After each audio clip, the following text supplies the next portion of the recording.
Labvakar visiem, tādā mūsu ārkārtas tikšanās reizē pēc sarunas man arī būs daži jautājumi tieši par mentoriem, bet tagad es esmu ļoti priecīga par jums, ka jūs, kā Gundega, Ieva un Jūlija,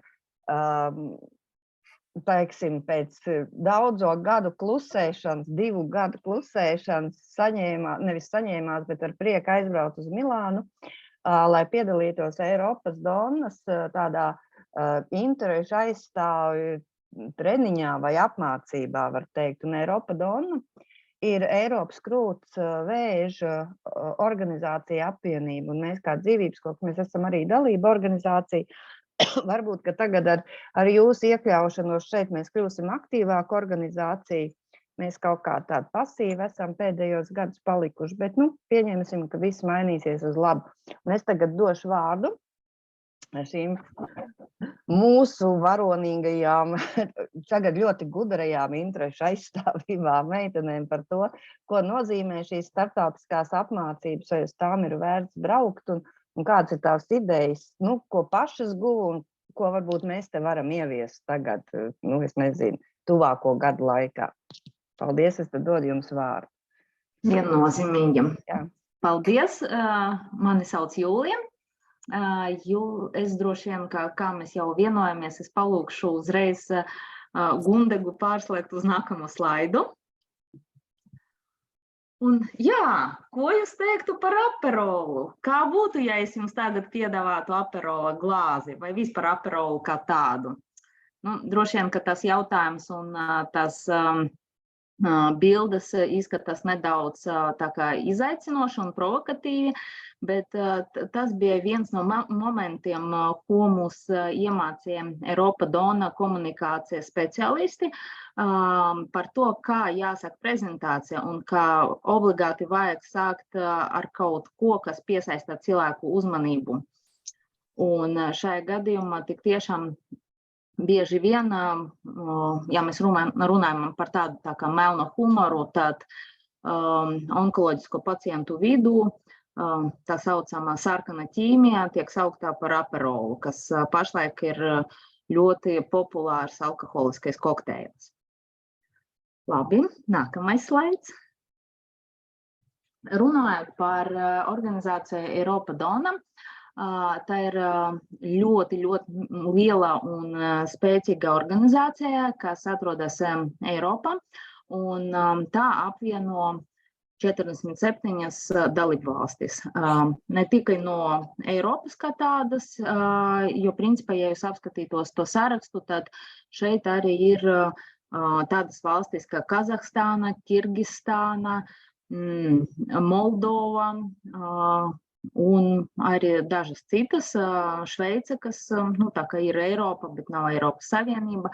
Tad, neskatoties uz to nosaukumu, principā tas seguma plašums ir ļoti, ļoti liels, un galvenais tā kā mērķis, ka ir sekot, tā kā sekmēt, lai Eiropas sievietes gūtu pieeju konkrētai, precīzai informācijai un arī kvalitatīvam skrīningam, diagnostikai un turpmākai ārstēšanai. Tā, nākamais slaidiņš. Tātad organizācijas Eiropa Donna darbības virzieni ir sekojuši. Veicināt faktiskas aktuālas informācijas izplatīšanu un apmaiņu par krūtsvēzi visā Eiropā. Veicināt izpratni par krūtsvēzi un krūtsvēža profilaksi. Uzsvērt nepieciešamību pēc atbilstošas skrīninga, agrīnas atklāšanas un diagnostikas. Veicināt kampaņu par multidisciplināras un specializētas ārstēšanas un aprūpes nodrošināšanu un piekļuvi tai visiem slimības posmiem.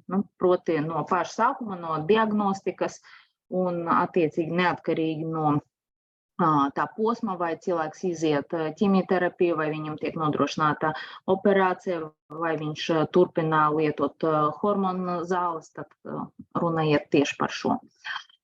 Nodrošināt kvalitatīvas atbilstošas aprūpes sniegšanu visa ārstēšanas laika un pēc tās. atbalstīt atbilstošu apmācību veselības aprūpes specialistiem, atzīt labo praksi un veicināt tās attīstību, pieprasīt regulāru krūts pakalpojumu kvalitātes novērtēšanu, nodrošināt, ka visas sievietes pilnībā izprot visas piedāvātas ārstēšanas iespējas, tostarp arī iestāšanās klīniskas izpētes un viņu tiesības uz otru atzinumu, kā arī veicināt krūts vēža pētījumu virzību. Nākamais slaidiņš. Tātad Eiropa Dona apmācības kurs, kuru mēs ar Gundegu un Ievu apmeklējam, notika šogad no 4. līdz 6. novembrim Milānā, un kursam sniedza vispusīgu informāciju un daudzi ļoti augsta līmeņa starptautiski speciālisti no dažādām jomām. Tie bija mediķi, bioloģijas jomas pārstāvji, arī cilvēki, kam ir juridiska izglītība un kompetences, un arī komunikācijas speciālisti. Visu lektoru prezentācijas ir mūsu rīcībā, un pēc mūsu sarunas būs iespēja saņemt elektroniski, un, kā mēs jau solījām, mēs padalīsimies ar visiem, kam būs tāda vēlme un nepieciešamība. Tātad noklausījāmies lekcijas par šādam tēmām. Krūts vēža epidemioloģija, profilakse un riska faktori. To lasīja asociēta profesora medicīnā Eva Negri no Itālijas. Krūts vēža pamatbioloģija, ko lasīja Betīna Boriš no Šveices. Jūs varat redzēt viņas attēlu pašā augšā. Varu teikt, ka ļoti augsta līmeņa speciālisti, kurai izdevies paskaidrot ļoti sarežģītas tēmas un ļoti sarežģītus jautājumus, tieši medicīniskus jautājumus un bioloģijas, anatomijas jautājumus ļoti vienkārša valodā, kas burtiski katram cilvēkam auditorijai bija saprotams. Tātad nākamais referents bija krūts vēža diagnostika un agrīna atklāšana, un tas bija radiologs un zinātnieks Pietro Paniza no Milānas. Viņš kur ir ar oranžu fonu bilde. Nākamais bija aizstāvība un lobēšana, definīcijas un metodes. To prezentēja Martina Fontāna, Eiropa Dona pārstāvē. Tātad par pētījumiem un klīniskiem testiem runāja profesore Olivija Pagani no Šveices. Un par krūts vēža ārstēšanas iespējas un operācijām runāja ķirurgs Giuseppe Catanuto no Itālijas. Jūs varat redzēt viņu smaidošo slaida pašā apakšdaļa labajā pusē. Un par Eiropas plānu vēža pieveikšanu runāja zinātniece Elēna Parmēle no Itālijas. Tātad visi ir ļoti kompetenti un ļoti augsta līmeņa profesionāļi. Un viena diena tika veltīta aizstāvības un komunikācijas prasmju trenēšanai, un bija uzaicināts 3 pieredzējušas pasniedzējas no apvienotas karalistes, kas pārstāvēja apmācību uzņēmumu 360 training,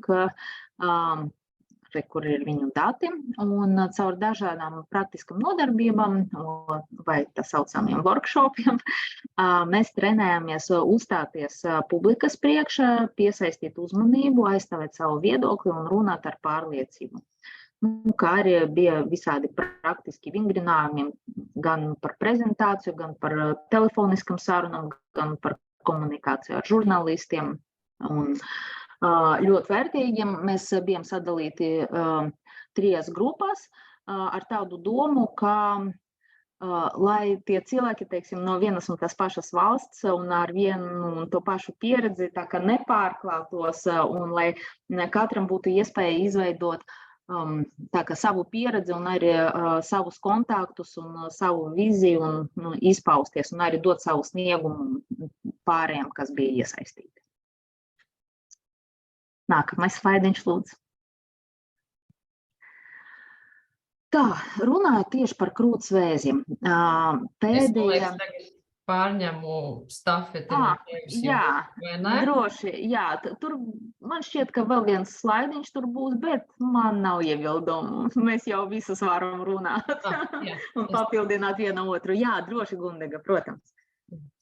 Jā, es tagad pārņemšu stafeti, mazliet vairāk par tādu zinātnisko pusi un statistisko pusi un kaut kādiem pētījumiem. Tā kā, ja jums ir jautājumi, jūs man jautājat vai paceļat rociņu pie tās Zoom opcijas, tad es došu vārdu. Tātad, kā mēs zinām, tad krūts vēzis vēl ar vienu ir populārākais vēzis pasaulē. Statistiski jūs redzat šeit, kāda ir iedalījumi, kad vispirms ir krūts vēzis, pēc tam tālāk iet zarnu vēzis, plaušu, dzemdes, kakla vēzis un tā tālāk. Iešu tālāk. Un, protams, krūts vēzis ietekmē visas sievietes dažādos vecumos. Tātad, jā, viņš ir no izplatītākiem, kā arī nevienā pasaules daļā nav patiesi zema saslimstība ar krūts vēzi. Un nav kaut kādas īpašas valstis vai vietas, kur cilvēki neslimo ar krūts vēzi. Ar krūts vēzi slimo. Tāpat arī nav neviena noteikta sieviešu grupa, kurām ir zems risks uz krūts vēzi. Šeit ir neliela tabula arī par to, kā krūts vēža risks palielinās līdz ar vecumu. Risks mainās atkarībā no jūsu vecuma. Tātad vislielākais risks tomēr ir tātad ap tiem 70 gadiem, un mazāks risks ir vecumā no 20 līdz 29.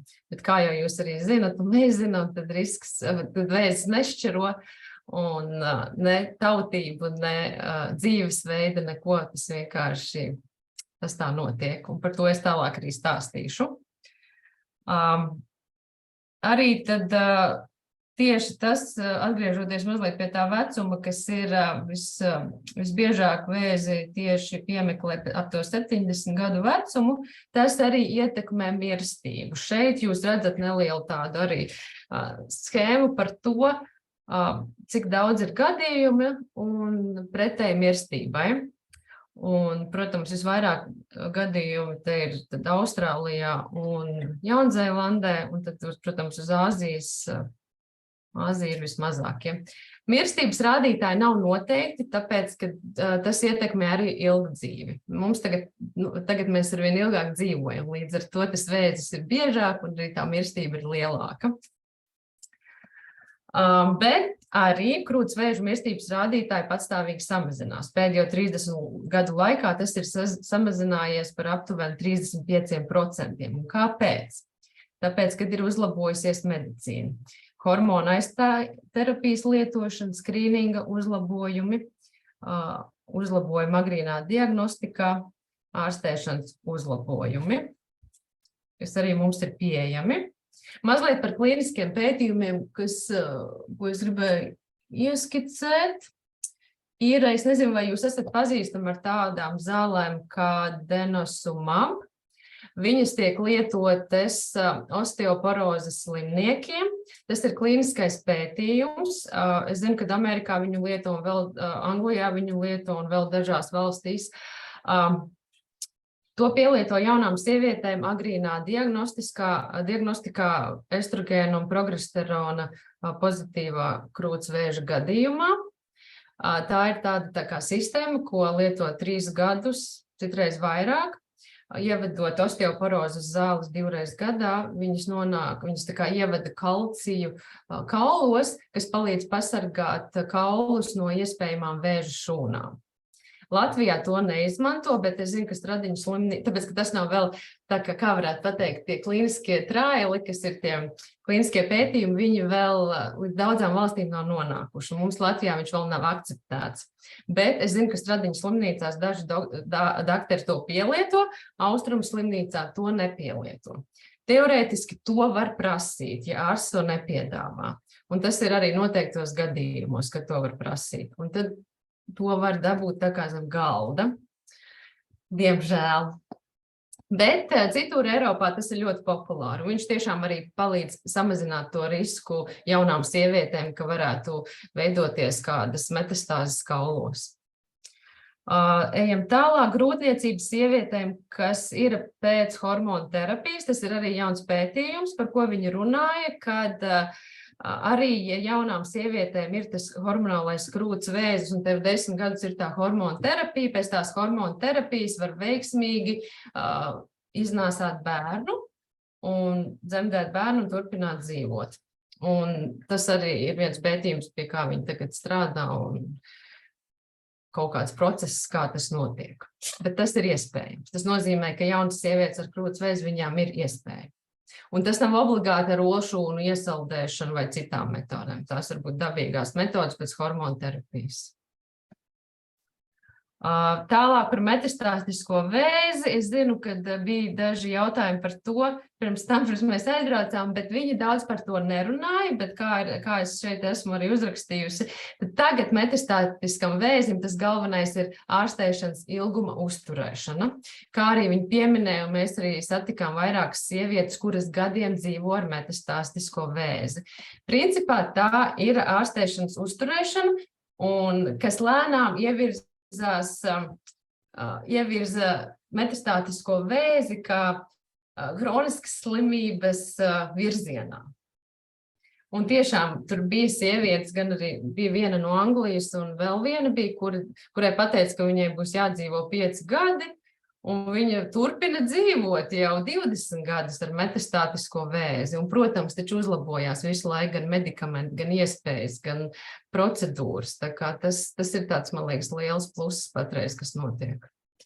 Vēl es pieliku klāt arī par MRI vakcīnām, pie kā tagad strādā. Tas arī vēl tāds tāls ceļš, es nezinu, cik mēs ātri pie tā tiksim, bet ja jūs esat dzirdējuši Covid vakcīnas, kuras tika taisītas uz MRI to bāzi, kas ir, ka viņi paņem to šūnu, to vīrusa šūnu, un viņi uztaisa tā kā vakcīnu. Un tad tev iešpricē, lai tev imūnsistēma tā kā cīnās ar to vīrusu. Tieši to pašu viņi tagad mēģina darīt ar vēža šūnām, ka viņi paņem tavu vēža šūnu un uztaisa vakcīnu, iepotē tev, un tad tev imunitāte sāk cīnīties pret to vēzi. Un tas ir vēl arī ceļš ejams. Nezinu, pēc cik gadiem tas būs, bet tas ir jauninājums. Tā, mazliet atgriezīšos pie tādiem faktoriem, kas ir, iespējams, ka jūs arī daudzi jau zinat kaut kādas lietas, ka mēs iesim cauri, bet es varu atkārtošana zināšanu māte un vienmēr jau nodara, ko jūs ar tālāk varat nodot saviem klientiem vai paši sev. Tātad mēs atgriežamies pie tiem faktoriem, kas tomēr tur jābūt vairāk faktoru sakritībai, lai tas krūts vēzis būtu. Nav tā, ka tu tagad, mēnesi dzīvos neveselīgi vai ko, un tu dabūsi krūts vēzi, un tas bija tāpēc. Lai krūts vēzi dabūtu, tur ir jāsakrīt vairākām lietām. Vairāk procentu savienojas kopā, un tad mēs dabonam to visu. Tātad, protams, sāksim ar to, kas ir liekais svars, fiziskās aktivitātes, uzturs, alkohols, smēķēšana, reproduktīvie faktori, hormoni. Tātad ar šiem uzlabojumiem tas plāns ir arī samazināt krūts vēža saslimstību. Un svarīgi arī ir diagnostika, kā es tas pielikusi, un arī novērst vēža recidīvu 2. reizi pacientiem. Tas būtu, man liekas, arī pie tāda plāna, kā uzlabot vispār krūts vēža situāciju. Tagad te mazliet ir par to lieko svaru, kā jūs arī redzat, tad tas ir kaut kāds 1%, man liekas, kaut kādi, kas ietekmē krūts vēža attīstību. Viņš nav liels, tas procents, bet tomēr ir. Tātad arī fiziskās aktivitātes palīdz samazināt krūts vēža risku par 20–30%. Un tie ir lieli procenti salīdzinoši. Kā arī es te piezīmēju, fiziskās aktivitātes ir ne tikai sports, bet arī pastaiga, dārza darba, māja darbs, dejošana. Principā ir jākustās, mums ir jābūt tai apritei ķermenim, mums jābūt ir asinsritei un skābeklim, kas visu laiku apmainās. Un, protams, arī uzlabo dzīves kvalitāti, jo tie, kas arī ir jau vēža slimnieki, tad fiziskās aktivitātes palīdz gan kauliem, gan arī locītavām un arī pašsajūtai, mazina stresu, depresiju. Uzturs, jā, cukura ietekme, kas arī ir zinām, sarkanās gaļas ierobežošana, bet par to arī zinātnieki vēl diskutē. Nepietiekami ir uzņemti dārzeņa augļi, kas arī ir viens no faktoriem. Šeit ir pielikta tā bilde, ko viņi arī salīdzināja tieši patoloģijas un bioķīmijas speciāliste, kas bija no Šveices. Viņa minēja par to, ka vitamīni vai kaut kādi pulveri vai kaltēti vai saldēti nekad neaizstās to, kas ir dzīves dārzens. Tāpēc, ka tur tās uzturvielas ir uzreiz un mēs viņus saņemam un tiek nodrošināts viss. Tā kā augļi un dārzeņi ir ļoti svarīgi uzturā. Samazināt pusfabrikātus un arī mazāk ar taukiem. Alkohols, jā, alkohols, tas ir liels faktors krūts vēzim un īpaši smags patēriņš, kas ir 3 dzērienu dienā, paaugstina risku 40–50%. Tas tiešām ir tāds milzīgs faktors, par ko vajadzētu. Arī alkohols palielina endogēno estrogēnu līmeni, kas tālāk atkal krūts vēži, kas ir hormonu pozitīvi, tiem parasti pamatā jau ir bijušas kaut kādas disfunkcijas ar estrogēnu un citiem hormoniem, disbalans. Reproduktīvie faktori, kas arī ir svarīgi un kas ietekmē, ir arī, kad sākās pirmās menstruācijas, ja ir jaunāks par 13 gadiem, kā arī vai menopauze iestājas vēlāk nekā vidusmēra sievietei, tas ir pēc 55 gadiem, ir arī orālo kontracepciju lietošana, bet aktīvā periodā. Ja viņas nelieto, tad atkal tas risks uzreiz pazūd tieši tajā posmā. Protams, hormona aizvietošanas terapijas, tas ir menopauzē, kad papildus uzņem estrogēnu progesteronu, tieši lai mazinātu karstumviļņus un ko. Tas arī palielina risku uz krūts vēzi.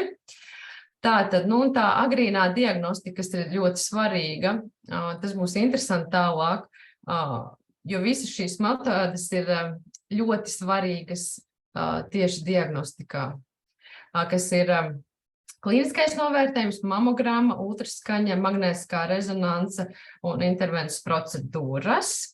Tātad par mamogrāfiju jūs jau droši vien zinat, viņš ir vislabākais arī patreiz, kas nosaka un atklāja krūts vēzi, kā arī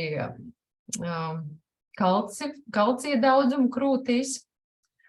Un vienīgais, mikrokvalifikācijas viņš nosaka, kas ir pirmās vēža šūnas, kuras vēl nav pārvērtušās par vēzi. Un, protams, mirstības samazināšanās. Vienīgais mīnus ir mamogrāfijai, kas ir blīvas krūtis. Ja ir blīvas krūtis, tad bieži vien nevar redzēt krūts vēzi.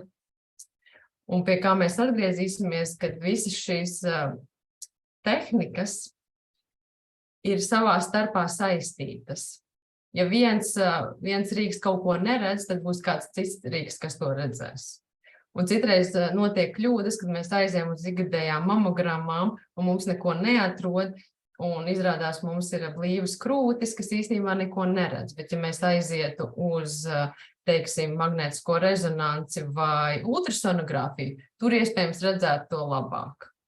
Un tas ir ļoti svarīgi. Tālāk es esmu ielikusi arī to tomosintēzi,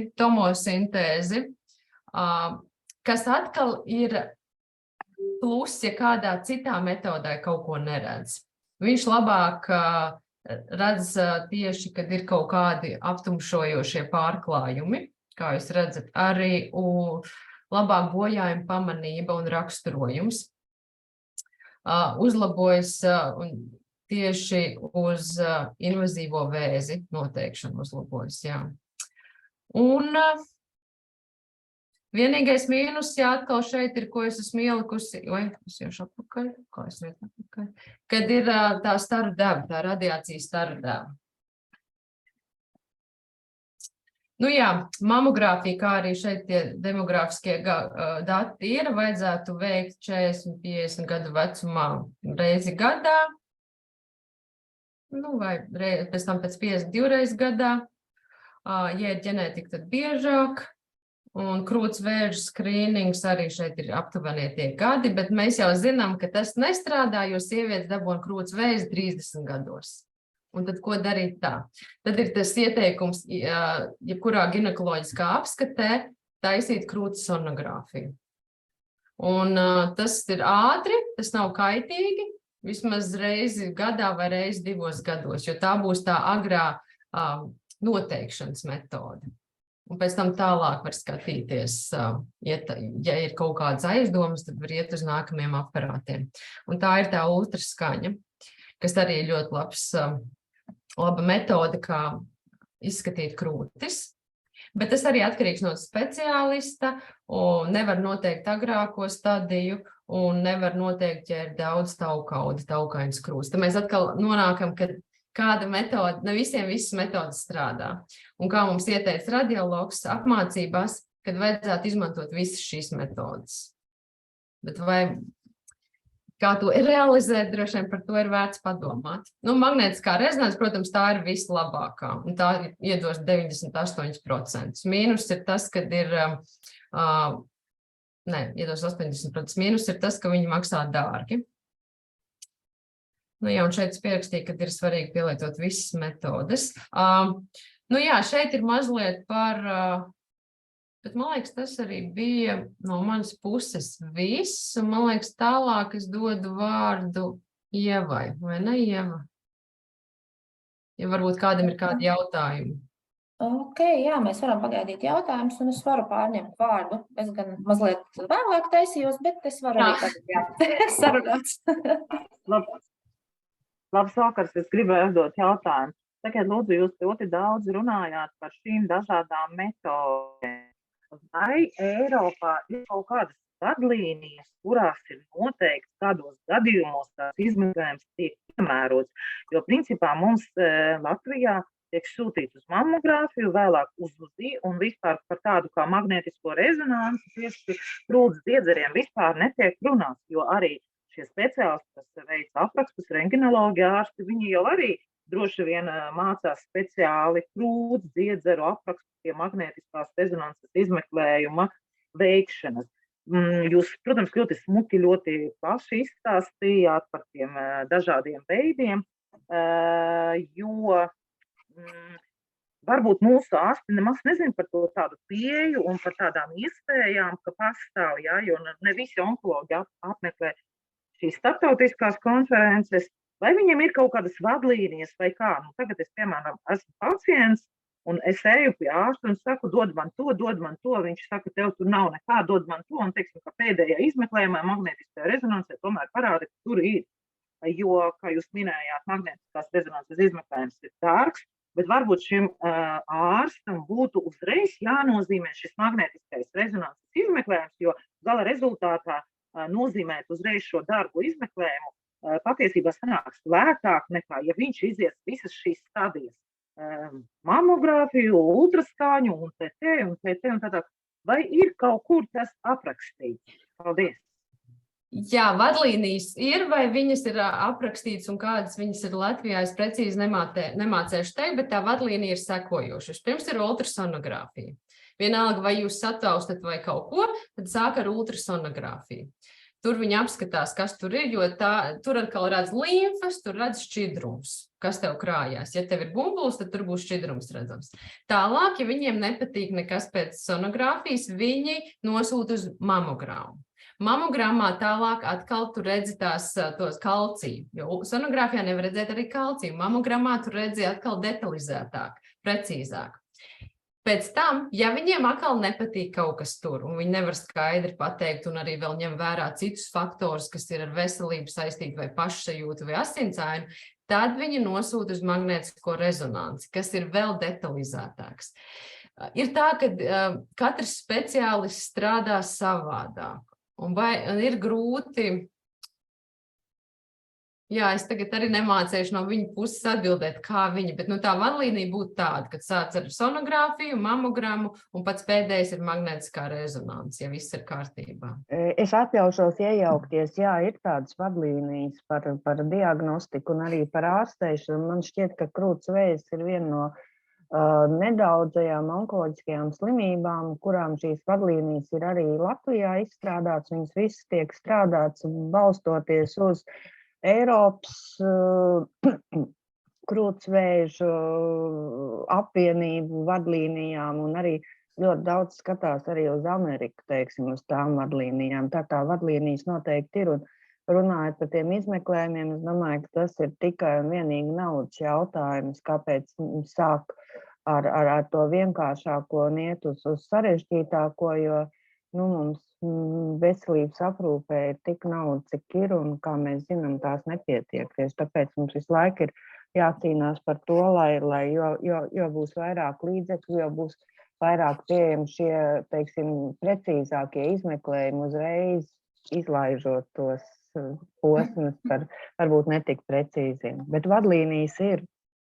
Ja drīkst, es arī papildināšu no savas puses, jo šie te izmeklējumi ir arī jāprasa pašiem pacientiem. Teiksim, jo mēs esam izglītotāki, jo mēs vairāk zinām, jo mēs vairāk varam pieprasīt no ārstiem, jo, kā mēs zinām, ārsti mēdz būt ļoti mazrunīgi un arī neizstāsta daudz ko, bet ja mēs zinām, ka šāda prakse ir citās valstīs un pat arī Latvijā, jā, jo es personīgi arī esmu bijusi uz magnētiskās rezonanses izmeklējumu vēl tajā brīdī, kad man tika precizēta diagnoze. Tātad to pielieto arī Latvijā, iespējams ne visur un daudz kur, bet ja mēs to zinām, mēs vienkārši prasam un pieprasam, un tās ir mūsu tiesības, par ko arī stāstīja vienā no mūsu šīm te lekcijām, mentoriem. Es arī varbūt nedaudz papildināšu no tā, ko es atceros no tās prezentācijas. Tur arī bija teikts, ka pirmkārt Gundega to jau minēja, ka katrai metodei ir savi plusi un savi mīnusi, un to, ko var redzēt, pieņemsim, ar vienu metodi, tur var nepiefiksēt ar otru. Un īstenībā arī tāpat, teiksim, mamogrāma arī var parādīt kaut ko, kas liekas ir vēzis, bet patiesībā izrādīsies, ka tas nemaz nav. Un īstenībā, ja taisītu sākotnēji ultrasonogrāfiju, tad būtu jau pilnīgi skaidrs, ka tas nemaz nav vēzis. Un arī tas dakteris, viņš arī teica, ka patiesību to magnetisko rezonanci pārsvarā taisa pirms operācijas, lai maksimāli precīzi noteiktu tā veidojumā uzbūvi, atrašanās vietu un lielumu, un, teiksim, lai jau precizētu. Tātad Eiropa plus mīnus arī nav tā, ka viņi katru pacientu sūta uzreiz uz to magnetisko rezonanci. Viņi iet pēc tās pašas schēmas. Jā, un tāpēc arī ļoti svarīgi ir būt izglītotiem gan ārstiem, gan pacientiem.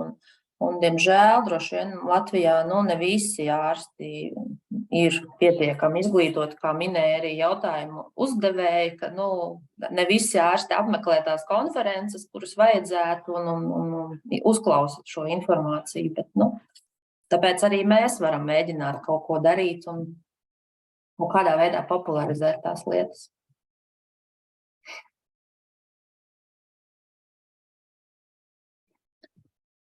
Vai būtu vēl kādi jautājumi? Personīgs jautājums. Kurā vietā jūs veicāt magnetisko rezonanci krūts priedzeram, jo ne visās vietās, kur ir šis aparāts, šādu pakalpojumu sniedz? Ja tas jautājums bija man, tad es to veicu Stradiņu klīniskās slimnīcā. Jā, tur arī viss man ārstēšanās notika. Un vēl ir tāds diagnostikas centrs Āgenskalnā uz Mārupas ielas, vai kur tur arī viņi veic tieši krūtīm ar to injekciju, kas labāk redz pēc tam visu to. Jā, un es vēl varu piebilst, ka man šis izmeklējums bija valsts apmaksāts. Tā kā, jā, bija tas līdzmaksājums, tas tur ir pacientam, bet tas nebija tas dārgais maksājums. Tātad, ir šīs iespējas, vienkārši pieprasiet viņus pēc iespējas.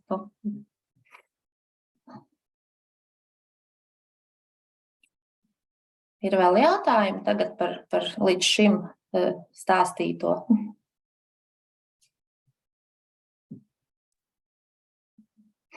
Ja drīkst. Ka tu vai... Ja drīkst. Jā. Tas, laikam, varbūt būs uz priekšu jautājums vērts, bet jautājums no juridiskās puses ir tās sievietes, kurām ir valsts apdrošināšana, un ir arī tās sieviešu kategorija, kuras ir uzņēmējas un pašnodarbinātās. Tad šis līdzmaksājums ir tikai diagnozei, bet ja pacienti vēlas uzzināt, vai ir, tad ir šīs pilnās summas. Patiesībā es teiktu tā, ka tieši šajā konferences tas nebija apskatīts, jo katra valsti tā apdrošināšanas sistēma nedaudz atšķirās, un līdz ar to par to nemaz nerunāja. Nē, es konkrēti par Latviju runāju, ja? Jā, bet mēs pašlaik runājam par to konferenci. Ja kāds var padalīties ar savu pieredzi un ar savam zināšanām, tad droši vien, ka to var darīt, bet tieši konferences jautājumu loka tas nebija sēgts. Paldies. Jā, varbūt to var Gunita zināt, es nezinu, jā, man arī nav. Nē, teorētiski tā nevajadzētu būt. Mums visiem ir, teiksim, mums jau neieviesa to apdrošināšanu kā tādu. Mums visiem ir šī te valsts apmaksātā veselības aprūpe kaut kādos ietvaros. Tas nav atkarīgs no tā, vai jūs esat uzņēmēji vai es nezinu, vai algots darbinieks šajā gadījumā. Vienīgi ir tas, ka mums ir diezgan daudz manipulācijas un medikamenti, kas netiek apmaksāti šajā te valsts tajā pakalpojumu grozā, kas ir, vai arī, ka tad, ja aizēja pie privātā par šo maksas izmeklējumu, tad tu arī tai maksas izmeklējumu ceļā tālāk paliec. Tas ir tāds kāzus, kas ir jālabo un tam līdzīgi, bet kopumā mums jau nav šī, tas bija kādreiz, bija savu laiku, ka tie, kas ir, ka ir šī minimāla apdrošināšanas summa iemaksāta, un tad mēs katrs saņem to valsts apdrošināšanu, bet mums šobrīd ir, viņi ir valsts veselības aprūpe, mums nav tāds, kas ir nauda seko klientu, teiksim, kā apdrošināšana reāli. Un tas ir tā. Labi, varbūt turpināsim. Jā, labi, tad es varu turpināt ar Gundegas palīdzību, kas turpinās slaidus pārbīdīt uz priekšu. Tad šeit ir tātad atspoguļotas aktualitātes, kas arī tika izceltas šajā konferencē. Un tātad viens no tām ir Eiropas plāns vēža apkarošanai, tātad tā plāna īstenošana un līdzdalība kā ieinteresētā puse. Jā, šajā gadījumā laikam te ir domāta kā Eiropa Donna, kā līdzdalībnieks un ieinteresētā puse šajā te Eiropas vēža apkarošanas plānā.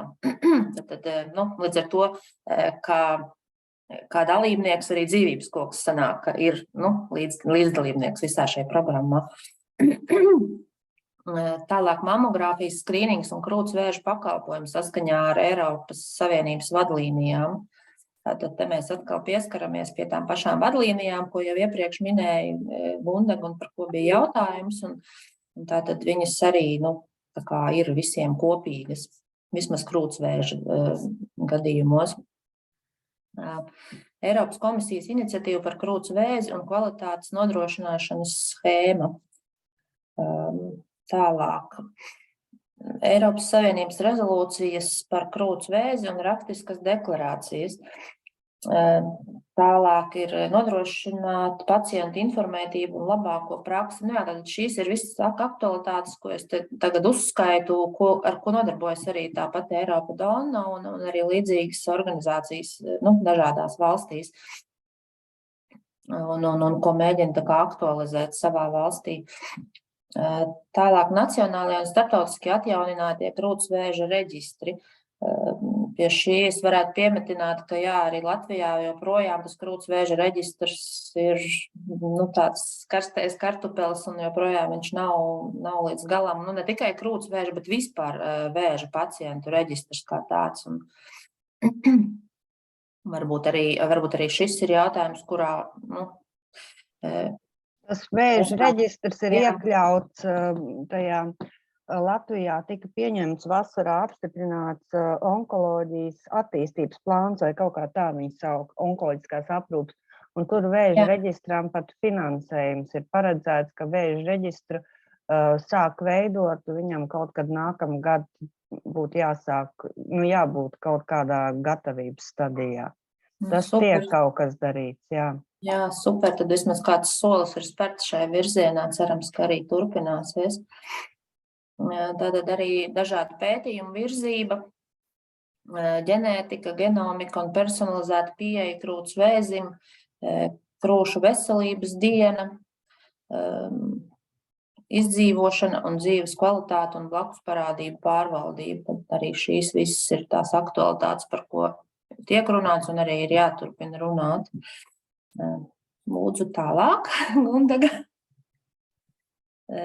Tā, un tad šeit esam uzskaitījuši svarīgus jautājumus pārdomām, tā kā, kas arī tika aktualizēti šī te mūsu noklausītā semināra laikā, par ko vajadzētu aizdomāties katras valsts šīm brīvprātīgajām organizācijām un droši vien arī mentoriem un vispār, tad vai jūs zināt, cik daudz sievietēm mūsu valstī ir diagnosticēts krūts vēzis katru gadu? Tikpat labi mēs varam šo jautājumu arī uzdot droši vien par citu vēžu saistībā, ja, un tā kā, lai saprastu, kur mēs esam, kāda ir tā saslimstība mūsu valstī. Vai jūs zināt mirstības rādītājs no krūts vēža mūsu valstī? Vai zināt, cik daudz naudas tiek iztērēts mūsu valstī katru gadu uz ar krūts vēzi saistītiem pakalpojumiem? Cik tas ir procentuāli no valsts budžeta? Vai ir kopējās vadlīnijas krūts vēža aprūpes jomā mūsu valstī? Jau noskaidrojām, ka ir. Vai ir speciālās krūts vēža klīnikas, cik daudz to ir, vai tās var nosegt pakalpojumu sniegšanu visiem iedzīvotājiem, vai tur notiek multidisciplinārie konsīliji, vai tie atbilst Eiropas standartiem. Tātad šie ir jautājumi, uz kuriem lielākoties mums nav atbildes, un uz tiem tās atbildes mums vajadzētu meklēt, ilgtermiņā, kopīgi, pa visiem. Tāds bija viens no uzstādījumiem, varētu teikt, arī no Eiropa Donas puses. Jā, un tad mēs esam apkopojuši arī mūsu pašu atziņas un tos secinājumus, ko mēs visas kopā un katra atsevišķi esam paņēmuši no šīm mācībām. Tās varbūt ir tās galvenās, jo daudz kas jau vēl ir palicis prātā un ne visu esam ietvēruši šajā prezentācijā, bet šīs ir tādas, kā angliski saka, takeaways, ko gribētos uzsvērt. Un tad krūts vēža ārstēšanas tendencē Latvijā, kopumā neatpaliek no citām Eiropas valstīm, kas ir pozitīvi. Jā, droši vien ir pa reģioniem atšķirības un pa dažādām ārstniecības iestādēm, bet mēs ejam tajā solī kopā ar pārējo Eiropu. Brīvprātīgais onkoloģijas pacientu atbalsts Latvijā darbojas pietiekami augstā līmenī, bet, protams, kā vienmēr ir, kur tiekties un pieredzes apmaiņa notika arī šīs te konferences semināra ietvaros. Ir prieks, ka mēs varējām pastāstīt par dzīvības koku darbību Latvijā, minēt dažādās situācijās arī kā piemēru citiem, jo ne visās valstīs ir tieši šādi vai atkal ir savādākas lietas, ko dara, tāpēc tas bija patīkami un forši. Tad, lai veiksmīgi aizstāvētu vai lobētu onkoloģijas pacientu intereses un tiesības, ir nepieciešams zināt faktus un datus, un lai varētu uz to balstīties. Tā kā neviena valsts institūcija neņems vērā, vienkārši tā sarunu valodā sakot tīru bla bla bla. Ir nepieciešami fakti, kāpēc mēs kaut ko vēlamies panākt, un tas man šķiet arī ļoti būtiski. Latvijā nepieciešams vēl aktīvāk izglītot sabiedrību par krūts un citu vēža veidu skrīningu, nozīmi, iespējamiem risku faktoriem un šo risku samazināšanas iespējām. Un tad tas arī ir tas jau, kas sasaucās iepriekš, ko Gundaga stāstīja. Ka mēs varam arī daudz ko paši darīt vairāk, ja mēs laicīgi izmeklējamies, ja mēs pieprasām kaut kādus papildus pārbaudes, ja mēs dzīvojam daudz maz veselīgi un tam līdzīgi. Eiropa Donna mācības sniedz vērtīgi iespēju mums apmainīties ar pieredzi starp krūtsvēža pacientiem no dažādām valstīm. Mēs ieguvām viņu kontaktus, saņēmām atbalstu, iedrošinājumu un iedvesmu, un šie kontakti, cik es zinu, varbūt arī Jūlija varēs pastāstīt, jau sāk tikt likti lietā, tā kā tas arī ir ļoti labi. Jā. Kā piemērs mentora aktivitātēm šķita tāds foršs un iedvesmojošs bija tāda dalībniece Mija no Zviedrijas. Viņa ir piedalījusies, tas ir Lindex kompānija, droši vien esat dzirdējuši, drēbes, kas dažādas tirgo un ražo, un viņi arī dažādos veidos atbalsta krūtsvēža pacientus, un tad viņi ir safilmējuši video stāstus ar sievietēm, par viņu pieredzi, un šī Mija bija arī viena no dalībniecēm seminārā, un arī pastāstīja, kā mēs varam atrast viņas stāstu un arī citu sieviešu stāstu, un tas likās iedvesmojoši. Tad vēl, cik labi ir ārstēšana un aprūpe onkoloģijas pacientiem citās valstīs, tās sajūtas, tās grūtības, problēmas, ar ko mēs saskaramies, tomēr visiem ir līdzīgas un visiem ir nepieciešams līdzcilvēku atbalsts. Un šo, man liekas, arī ir svarīgi atcerēties, jo sastopoties ar tādu diagnozi, sākumā visiem liekas, es esmu viens tāds nabadzīgs un nelaimīgs.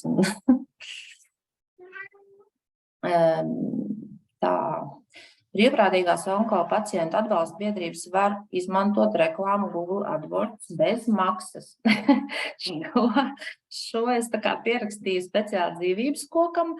Šādu informāciju sniedz no Somijas dalībniece, un man šķiet ir vērts to izpētīt un vairāk pareklamēt varbūt dzīvības koku kaut kādā veidā, un lai cilvēki vairāk atrod mūs un sazinās un saņem to atbalstu.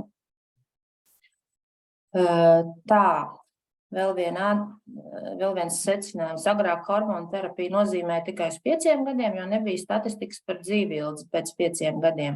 Pēc 5. gada. Taču parādoties statistikai, tiek rekomendēts turpināt 10 gadus. Arī tiek nozīmētas mazākas devas profilakses nolūkos. Varbūt šeit es bišķi pakomentēšu, jo tas palika atmiņā, jā. Tur tieši stāstīja par statistiku, un arī bija viens jautājums no auditorijas, cik ilgi tad īsti jālieto tas pats tamoksifens vai neko nozīmē, un ka katra valsti bija atšķirīgi tie gadi, standarta vai 5 vai 10, un tad arī vaicāja, kādēļ tad 10, kāpēc vairākas valstis jau sen tiek nozīmēts tā kā 10 gadus lietot, un tad izrādījās, ka sākotnēji bija pētījumi un statistika tikai par 5 gadiem, kas jau likas, ka diezgan sekmīgs tā kā radītājs, ka pēc visas ārstēšanas tad lietoja tamoksifenu 5 gadus, ka kur cilvēks nodzīvojot uz 5 gadus, un neviens nepētīja, kas notiek tālāk. Un pēc tam sāka pētīt, un patiesībā parādījās diezgan bēdīga statistika, ka tomēr tā likme sāka kristies, un tik tiešām cilvēki tur 7. gada un tur 8. gada, diemžēl, tā kā vairs nebija starp mums, un kopš tā laika, kad tā statistika tika iegūta, tad attiecīgi saka tomēr turpināt to terapiju un nozīmēt tā lietošanu ilgāku laika posmu, proti 10 gadus. Un runājot par mazākām devām, ka bija interesanti, ka dažas valstis vienkārši arī sievietēm, kuras tā kā atrodas riska grupās, bet, pieņemsim, kuram ir tas hormona atkarīgais hormonu atkarīgā vēža risks, tad viņam vienkārši pat profilaktiski nozīmē tamoksifēnu, kaut gan viņam pat vēzis nav diagnosticēts, bet mazākas devas nav tā, ka katru dienu tur vienu tableti, bet es nepateikšu precīzu devu, bet retāk un mazāk, bet tip un tā, neskatoties uz to, ka viņam nemaz tas vēzis nav. Jā, paldies. Jā, es arī piekomentēšu mazliet arī par šo pašu, par citiem pētījumiem, kas arī ir ar to tamoksifēnu. Zviedrijā, piemēram, viņi daudzos gadījumos nelieto tamoksifēnu, piemēram, sestdienās, svētdienās. Viņi lieto tikai darba dienās, tāpēc, ka tā tamoksifēna iedarbība arī mēdz būt ļoti nepatīkama. Ne visām sievietēm, bet ir sievietes, kas slikti to panest. Un līdz ar to viņi uztaisīja pētījumu, ka tā iedarbība arī tajās 5 dienās ir tikpat liela, ka viņi var paņemt tur tās 2 dienas bišķiņu brīvas, lai tomēr nav tik liels diskomforts. Kā arī par tiem 10 gadiem tas pētījums vēl viens bija arī, ko minēja, kad viņi kombinētu tai 10 gadu hormonu terapijai, kas tiešām ir ļoti efektīva, kā arī Jūlija teica, kas pie mums Latvijā vēl nav ieviests, kombinē tamoksifēnu kopā, pieņemsim, ar anastrozolu. Tās ir tās 2 grupas, jo viens pats tamoksifēns uz 10 gadiem var būt kaitīgāks visam ķermenim ar blakus parādībām, tāpatās kā viens pats, piemēram, anastrozolus uz 10 gadiem, jo katrs tās zāles ietekmē savas funkcijas. Piemēram, anastrozolus viņš ļoti bojā kaulus. Un ilgtermiņā viņu lietojot arī noteiktos vecumos būtu bīstami. Tāpēc viņi tagad plāno, ka varētu darīt 5 gadus tamoksifēnu un 5 gadus atkal to anastrozolu. Nu tā, viņi skatās kā kuram gadījumam, kā kuram cilvēkam, bet jā, tā ir, jo ar to hormonu terapiju gadiem tur vēl nav īsti viss skaidrs. Tāpat tās, kad nevarēja atbildēt uz jautājumu, kas tad notiek pēc tam, ka pēc tiem 10 gadiem, ka mēs beidzam lietot to hormonu terapiju. Kas notiek pēc tam?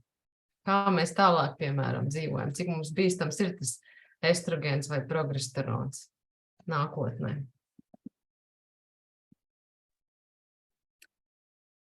Tā, tad es varu atgriezties pie nākamā secinājuma, ja? Ka internetā ir pieejami rīki un kalkulātori, lai aprēķinātu krūts vēža risku un recidīva risku. Jā. Varbūt atkal. To es arī pierakstīju, jā, jo tas man palika atmiņā, jo, protams, ka tur viena referente par to stāstīja. Un principā arī saistībā ar to pašu tamoksifēnu tur par to gāja runa. Un patiesībā, jā, diezgan ir pat links, ar kuru viņi tā kā padalies, un uzreiz varēja tur iet, ievadīt kaut kādus datus, ko viņi prasa, tur, piemēram, vecumu, kaut ko par to, kāds vēža tips ir bijis, un vēl tur atsevišķus jautājumus, un pēc tam tev parāda, kāds ir risks vispār saslimt, vai gadījumā, ja tev jau ir bijis vēzis vai ne, kāds ir recidīva risks, cik liela ir tā procentu likme. Godīgi sakot, nezinu, vai lieku reizi varbūt nevajadzētu tur līst iekšā un vadīt visus datus, jo patiesībā rezultāts varētu būt visai tāds biedējošs. Bet no otras puses, ja gadījumā cilvēka attieksme ir diezgan tāda, vai pavirša, vai vienkārši viņš nesaprot, priekš kā viņam tur lietot hormonus vai turpināt to terapiju, tad iespējams, ka arī es zinu, ka mūsu daktori paspēja jau aprunāties ar vienu no onkoloģiem, tad viņi paši arī izmanto to pašu rīku, un viņi saka, jā, es varu visu sareicināt, un es pateikšu, vajag turpināt vai nevajag. Tad attiecīgi arī tie daktori arī droši vien, ka izmanto tādus rīkus, lai pārliecinātu pacientu, ka tomēr vajadzētu turpināt ārstēšanu. Jā. Labi. Tā, kas mums tālāk prezentācijā? Jā, te ir visi dalībnieki un daži no lektoriem. Bijām ļoti raiba kompānija, gan pēc ādas krāsas, gan no pārstāvētajām valstīm. Bet jauki, jā, tas bija forši. Un jā, šeit esam mēs visas trīs kopā ar, tagad nepateikšu, kā sauca šo dāmu. Tā bija viena no vadītājām, viena no Eiropa Donas pārstāvēm. Pašā semināra beigās, kad mums katrai dalībniecei izsniedza certifikātu par šī kursa noklausīšanos, un tad mēs arī šeit laimīgi safotografējāmies un parādam jums, kā mums gāja. Tas, laikam, prezentācija arī viss. Jā, paldies, un liels paldies arī Dzīves Skogam par šo iespēju, un tieši Gunitai paldies par šo iespēju, ka mēs tur tikām, noklausījāmies un varam šodien dalīties ar pārējiem. Un jāsaka jums paldies par to, ka jūs uzņēmāties un braucāt, un es ceru, ka mēs tagad varēsim rīkot daudzas labas kampaņas, jo vienkārši arī kopā visi zinošāk, un ja ir vairāk, kas interesējās, jo vairāk mēs varam kaut ko izdarīt. Vai nākamgad Krūts veselības dienā, kas ir 15. oktobrs, bet nav jau obligāti jāgaida līdz oktobrim, jo arī dažādās valstīs dažādi to atzīmē. Un tas krūts vējs ir, teiksim, sievietes, man liekas, ir aktīvāks vispār. Un līdz ar to tas krūts vējs arī ne tikai tāpēc, ka ir tik liels skaits tomēr salīdzinoši ar to slimo, bet arī sievietes mēs esam aktīvāks un mēs aktīvāk to balsi kaut kā veicinām un darām. Vēl ir ļoti interesanti, varbūt kāds vēlas piedalīties, ir arī šobrīd ļoti aktuāli Eiropā. Es nezinu, vai tajā konferencē, kur jūs bijāt Milānā runāja, ļoti daudz šobrīd runā par klīniskajiem pētījumiem un pacientu iesaist klīniskajos pētījumos. Un ka klīnisko pētījumu šīs te robežas, faktiski bez robežām, ja, paneiropiski vai vienalga, kā mēs to saucam, ka ir iespējas, ka vienkārši nav pacientiem un ļoti bieži arī ārstiem nav piekļūs informācijai, vai arī tā ikdienas steigā nav laika izpētīt visus tos, bet ir arī, teiksim, tādi klīnisko pētījumu vēstnieki, tagad ir modē tādi, kur faktiski ir uzņēmušies veidot tādu kā klīnisko pētījumu uzskaitījumu atbilstoši pacientu interesēm. Un tad vienkārši, lai pacienti no dažādām valstīm, ja viņi atbilst tam noteiktam kaut kādiem kritērijiem pētījumu, lai var piedalīties, jo ļoti bieži ļoti daudz slimības arī onkoloģiskos, tā skaitā, ka tās šūnas kļūst nejūtīgs pret kaut kādiem preparātiem, arī specifiski ir vajadzīgi kaut kādi jauni, un tas ļoti bieži ir arī iespēja tā. Tā kā, ja ir interesi piedalīties un tam līdzīgi, es turpināšu sūtīt informāciju un būšu priecīgi, ja kāds arī piedalīsies un ar to nodarbosies, jo tas arī ir interesanti un nozīmīgi. Jā, par to es varētu teikt, ka tur tā kā ieminēs, bet drīzāk tā, ka tādi notiek un ka tādi ir vajadzīgi, jo tik tiešām nav, jo lielākoties problēma arī ir tāda, ka nav tas statistikas un nevar jau saprast tos rezultātus, jo tie ir daži rezultāti vienkārši sanāk, kur ir kaut kas reģistrēts, kur nav, tad nekāds secinājums nevar izdarīt. Un patiesībā, par ko es vēl pēkšņi atcerējos, ka viena no tām lietām, ko pašlaik virzam arī Eiropā, tātad pacienta, tā kā onkoloģisko pacientu tiesības tā kā tikt aizmirstam. Proti, ja gadījumā pacients atrodas noteikto laika posmu remīsijā, tad viņš varētu tā kā lūgt izslēgt datus par to, ka viņš bija slimojis ar vēzi, un vienkārši tā kā viņš nevēlas, lai tas parādās viņu tā kā medicīnas vēsturē. Jā. Ka cilvēki arī tādu lietu vēlas, jā. Vai ir kādi jautājumi vēl? Par komunikāciju treniņu jūs nepastāstījāt. Par komunikācijas treniņu, divos vārdos es jau pateicu pašu sākumā, un tad arī pamēģināju pielietot iegūtās zināšanas praksē. Protams, ka tas ir pirmais mēģinājums. Vēl neesam gājuši plaša publika, bet tas bija diezgan intensīvi. 3 pieredzējušas treneris no apvienotas karalistes, tā kā native speakers. Tas arī sadalījām visus dalībniekus 3 grupas. No sākuma mums bija teorija tā kā visam kopā, un prezentācija par to ir, bet, kā jau komunikācijas speciālistiem, tur drīzāk ir skaisti slaidi, un viss runājamais bija pateikts, un iespējams, ka pat improvizēts. Lūk, un pēc tam bija praktiskas nodarbības. Mēs bijām aptuveni, es domāju, ka pa kādiem 15 varbūt cilvēkiem vienā tā kā istaba, vienā grupa, un katram arī bija noteikti uzdevumi.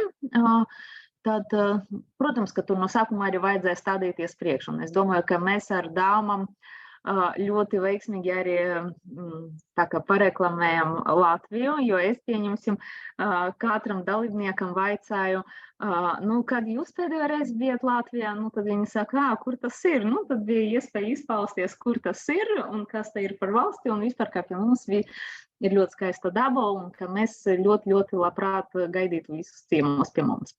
Savukārt, piedodies tev pārtrauc, Julija, savukārt es saņēmu atkal tādus komentārus, ka, meitenes bija bijušas Latvijā vai vēl plānoja braukt, un arī es biju no tiem, kas mēģināja reklamēt dzīvības koku šajās sarunās, un to, ko mēs darām, un arī, stāstījām, man liekas, mēs visus tur noprezentējām brīžiem, ko mēs darām, kā mentori, vai konkrēti mēs, vai kopumā, un tā. Un dzīvības koku kā tādu, jo lielākoties pārstāvi bija tomēr no Eiropas Donas tā kā filiālem, un tad mēs attiecīgi stāstījām, ka mums ir savs nosaukums, mums ir tā kā Trio of Life, un tad arī stāstījām, ka mums tiešām ir tāda organizācija, un tad arī man šķiet, ka cilvēki arī atcerējās.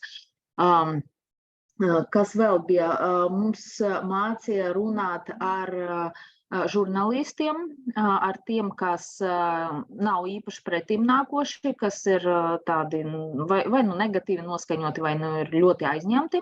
Tad mums bija tādas praktiskas nodarbības, ka bija jāiztēlojas, ka tu zvani tam cilvēkam, un tad attiecīgi bija tie improvizēti dialogi, un attiecīgi arī tāds tā kā atgriezieniska saite par to, kāda veida un ko varēja darīt labāk. Par prezentācijām, arī par prezentācijas sākumu bija, ka vajag kaut kādu pārsteiguma momentu iekļaut obligāti, lai piesaistītu uzmanību, un, kā jau Ieva teica, ka obligāti jābūt faktiem, skaitiem, un teiktu tā, ka sasaistei starp, lai cilvēkam veidotos interesi, jo, tā vispārīgi, protams, ka visi saprot, ka vēzis tas ir slikti, bet, lai izraisītu cilvēka interesi vai kaut kāda veida sasaistīt ar viņu pašu vai ar kaut kādu notikumu iepriekš vai attiecīgi kaut kāda veida raisītu viņam vēlmi turpināt to sarunu un vispār turpināt dialogu. Tādas lietas arī bija. Tā, es tagad domāju, kas vēl no praktiskām nodarbībām. Dāmas, atgādiniet, kas bija jūsu grupās?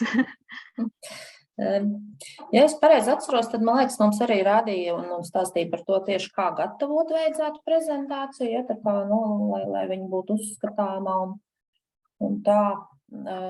Jā, arī, man liekas, bija stāsts par balsi, par balsi intonācijām, par stāju, kā sevi prezentēt un attiecīgi tajā pašā laikā prezentēt to, ko tu gribi pateikt un to, ko tu gribi, lai sadzird tā auditorija, ar ko tu runā, vai tie ir kādi valsts institūciju pārstāvi, vai žurnālisti, vai es nezinu, pacienti, arī citi, vai kā šobrīd mēs runājam arī kaut kādās grupās un tādas lietas. Jā, tas bija vairāk tāds darbs. tieši nevis kā lekcija, bet tāds kopēja iesaistīšanās kā treniņš, tāpēc ir grūti varbūt atstāstīt, bet es ceru, ka mums katrai kaut kas ir palicis, kas nosēžās smadzenēs un īstajā brīdī tiks pielietots.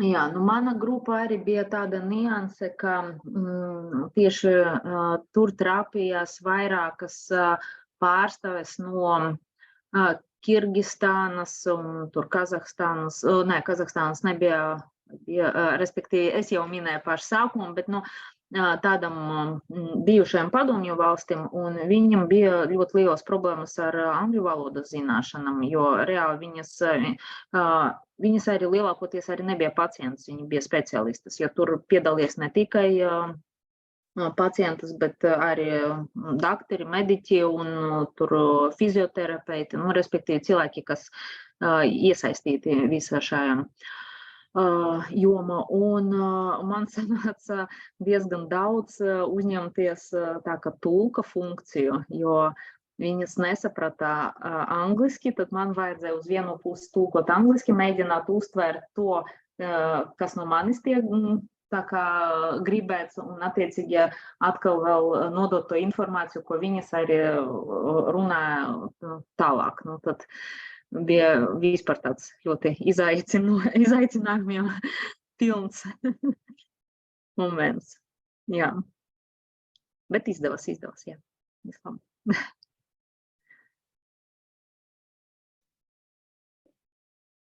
Tā, tad es varu teikt lielu paldies. Gaidīsim nākamos izaicinājumus, uz ballē tiekamies visi. Te ir no Zeltītes pateicība. Sakiet, lūdzu, Jā. organizatoriem jautājums tāds. Mēs šobrīd runājam par krūtsvēzi. Vai šāda veida arī sarunas būs par citām vēža formām perspektīvē nākotnē? Vai jūs esat domājuši arī apzināties cita vēža veidus, un ir cilvēki, kas ir gatavi dalīties? Jā, protams. Es teiksim, pateikt, ka man ir konkrēti plāni nākotnē tā darīt. Nē, bet mēs varam tādus plānus izveidot un tā arī darīt, jo dzīvības kokā jau mēs jau neesam. Te ir dažādi gan onkoloģiskās slimības, gan tuvinieki. Tā kā mēs noteikti varam. Vienkārši šajā gadījumā par krūtsvēzi mums sanāca tāpēc, ka ir šī te lielā organizācija, kuras organizācijas daļa esam arī mēs. Viņi ļoti aktīvi strādā uz šīm apmācībām, konferencēm un tam līdzīgi. Un līdz ar to ir, bet tikpat labi ir arī Eiropas ECPC, Eiropas vēža pacientu organizācija, kur ir dažādi, tad ir Eiropas mielomas organizācija, caur kuru mēs arī varam sadarboties. Ir, piemēram, plaušu vēža organizācija. Tā kā ir daudz šīs te organizācijas, kurās mēs arī varam darboties un caur to saņemt informāciju un par to runāt, saņemot to informāciju no ārpasaules, bet vajag vienkārši cilvēks aktīvi no mūsu biedriem, kas tajā iesaistās un darbojas. Piemēram, tagad nesen, man liekas, arī Dzīvības koks mājaslapā ielika Eiropas plaušu vēža organizācija veic lielu aptauju par to, kā jūtas cilvēki ar plaušu vēzi Eiropā.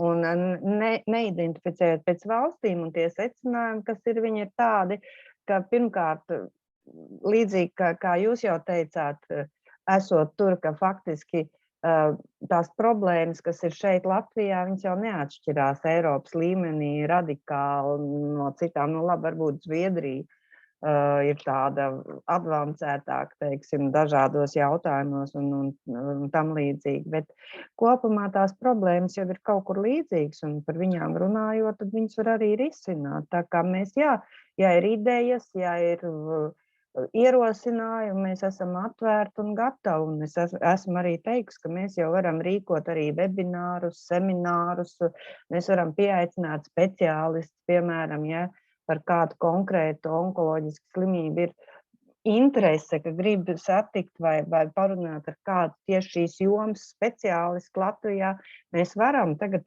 Zoom iespējas, manuprāt, ir neierobežotas. Mēs varam, jebkurā, protams, ka mēs to varam. Ja ir interese. Tad principā ir jāsazinās. Jā, es atvainojos, tātad sanāk, ir jāsazinās ar jums, un tad var rakstiet idejas, jā, un mēs arī mēs to darīsim, jā. Darīsim. Bet tagad visiem uz Ziemassvētku baltā.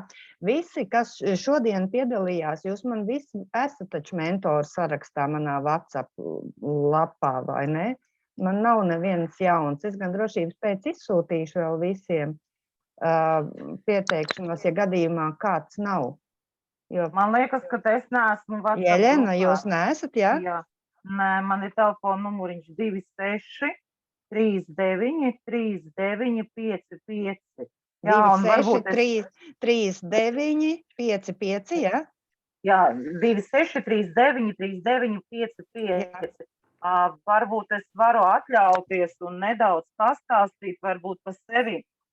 Mums ir nodibināta biedrība, nevalstiska organizācija, Storanacēs, esmu no Rēzeknes, no Latgales, un vakardien valstīņu dienestā mums tika piešķirts sabiedriska labuma organizācijas status, un mēs nodarbojamies ar juridiska rakstura problēmu risināšanu cilvēkiem ar īpašām vajadzībām. Tas attiecas ne tikai uz to, kas saistīts ar veselības aprūpi, bet arī ar tādiem jautājumiem, kur cilvēki nonāk dēļ savas invaliditātes, dēļ tam, ka zaudē darbu tādās situācijās, un kad ir nepieciešama šī juridiskā palīdzība, mēs viņu nodrošinām bez maksas, sagatavojot dokumentus, konsultējot cilvēkus, un perspektīvai varbūt, ja būs nepieciešamība piesaistīt arī naudas līdzekļus valsts nodevu nomaksai, tad, kad šie dokumenti tiek iesniegti tiesai. Paldies!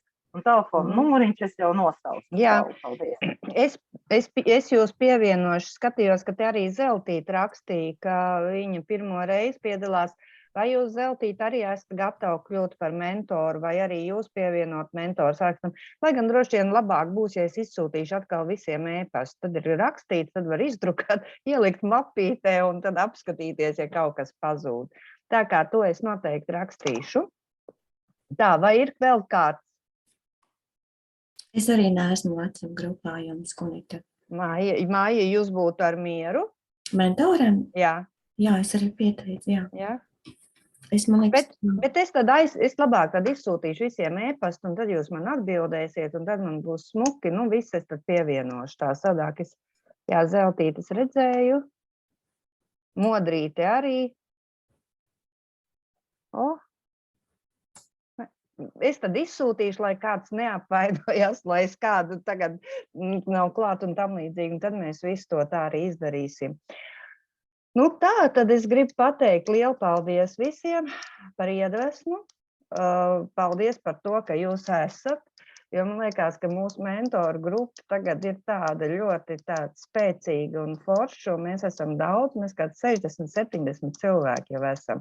Tieši tāpēc es nepārbaudu tagad pēc saraksta, jo es to grupu nevaru izrūlēt tik ātri.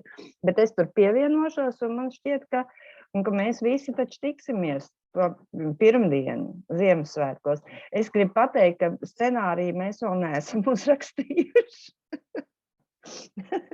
Bet es ceru, ka mēs to izdarīsim, jo mums visi elementi ir. Ziemassvētku vecīts mums ir, brīnumdaris mums ir, un muzikālais izpildījums Jorana Steinhauers mums arī ir. Tā kā mums 3 ir. Šodien es arī pasūtīju, mums būs ļoti smuks dāvaniņas katram. Tā kā viss mums ir. Tā kā atliek tikai sanākt kopā un priecāties. Es domāju, ka būs arī scenārijs. Un tā. Tā kā man bija prieks jūs visus redzēt, dzirdēt, un tad gaidīšu ierosinājumus, taisīsim lekcijas, darbosimies, taisīsim kampaņas. Tagad varbūt, ka mēs varam kādu foršu kampaņu izdomāt, arī tādu sabiedrības informēšanas kampaņu uz 4. februāru, kas ir starptautiskā pretvēža diena, un kas ir pasaulē pat par sevi jau tādu, kaut ko tādu ar iedvesmu. Jā, kaut ko foršu. piekrītu. Tas Vai ne? būtu forši. Un vēl varbūt, ja drīkst, es varu, es Jā. redzēju, vismaz bija, vēl arī joprojām ir arī Eva pievienojusies, ar ko mēs bijām kopā vienā projektā, un šobrīd ir Gaļasdara slimnīcā izstāde. Tā foto izstāde, Jā, tur ir, mēs ar Evu esam modelis un vēl, un arī Jūlija, Jūlija, piedod, es aizmirst par tevi. Tas nekas. Milāna sakarā. Guntra. Un es vienkārši gribu aicināt visus aiziet un apskatīties, un pastāstīt arī saviem draugiem paziņām. Un kurā vietā tas ir tieši onkoloģijas centrā vai Gaļasdarā? Nē, tas ir Austrumu slimnīcas, tā kā tur galvenā centra, jā. Es saprotu, otrā stāva foajē. Tur nav liels, tur tieši ir mēnesis aptieka, jā. Labi, tā ir. Labi, aicināsim visus. Es domāju, ka varbūt, Eva, varbūt tu varētu nosūtīt to linku ar informāciju mentoru čatiņa. Linku, tu domā? Nu, vienkārši, kur tu aicini, tā ka visus... Jā, tur bija tas Facebook, tu biji uztaisījusi to ierakstiņu. Nu tas bija tas pasākums, kas bija 12. Jā. Vai tas bija atklāšanas pasākums, jā. Bet tur bija tāds foršs apraksts par visu to projektu un tā.